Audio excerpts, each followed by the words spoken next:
Cinema production అనేది ఒక బడా వ్యాపార రంగం.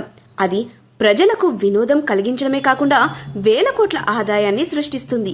అందువల్ల ప్రభుత్వాలు దీనిని ప్రోత్సహించడానికి పలు విధానాలను అవలంబిస్తాయి. అలాగే బడ్జెట్ ఎక్కువగా పెట్టిన సినిమాలకు ప్రత్యేక అనుమతులు ఇవ్వడం సర్వసాధారణంగా మారింది. అయితే అదే ప్రభుత్వం రైతుల గురించి ఎంతటి బాధ్యత చూపిస్తుందో ఆలోచించాలి. ఒక సినిమా నిర్మాత 500 కోట్లు పెట్టి నష్టం వస్తుందని టికెట్ ధర పెంచాలని కోరితే ప్రభుత్వం వెంటనే స్పందిస్తుంది. కానీ అదేవిధంగా ఒక రైతు తన పంట కోసం పెట్టుబడి పెట్టి నష్టపోతున్నానని ధర పెంచాలని కోరితే ఆ వినతిని పట్టించుకుంటుందా? ఈ ప్రశ్నకు సమాధానం చెప్పడం నేడు చాలా అవసరం. రైతు వ్యవసాయం మన సమాజానికి అత్యవసరమైనది.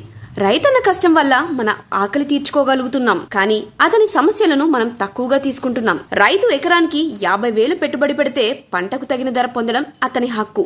ఒక క్వింటాకు 100 పెంచమంటే ప్రభుత్వాలు ఎందుకు వెనకడుగు వేస్తాయి? కేవలం రైతు సమస్యలను చిన్న చూపు చూసి అతని హక్కులను కాలరాయడం అన్యాయం కాదా? సమాజం మొత్తం రైతుల కష్టాన్ని గుర్తించి వారికి తగిన విలువ ఇవ్వాలి. టికెట్ ధరలను పెంచడం ద్వారా వాణిజ్య రంగాన్ని రక్షిస్తున్నట్లే రైతు ఉత్పత్తులకు సరైన ధరను పెంచడం ద్వారా వ్యవసాయ రంగాన్ని రక్షించాల్సిన సమయం ఆసన్నమైంది. రైతును అందరిలాగానే చూడాలి. అన్నదాతల ప్రశ్నకు సమాధానం ఇచ్చే రోజులు త్వరగా రావాలి. ఇటీవల పుష్ప సినిమాకు టికెట్ పెంచుకోవడానికి ఎలా అనుమతులు ఇచ్చారో మనం చూసాము. ఈ నేపథ్యంలో ఒక రైతు తన మనోవేదనను ఇలా బయటపెట్టారు.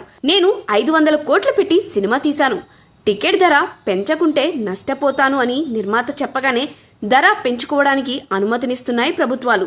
అదే సమయంలో ఒక రైతు ఎకరాకు 50,000 పెట్టుబడి పెట్టి నష్టం వచ్చేలా ఉంది, క్వింటాకు 100 పెంచమంటే ఈ ప్రభుత్వాలు పెంచుతాయా? ఎందుకు పెంచకూడదు? మిత్రులారా, ఆలోచించండి. మీ ఫార్మర్ అంటూ రైతు పెట్టిన పోస్ట్ ఇప్పుడు చాలా మందిని ఆలోచింపచేస్తుంది.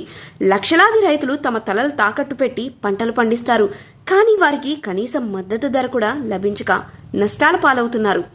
ఇప్పటికైనా ప్రభుత్వం వారికి తగినంత సహాయం అందించాలి. కేవలం సినిమా నిర్మాతల గురించే కాదు, నష్టపోయే ప్రమాదమున్న రైతన్నల గురించి కూడా ఆలోచించాలి. కనీస మద్దతు ధర అందించడానికి ముందుండాలి.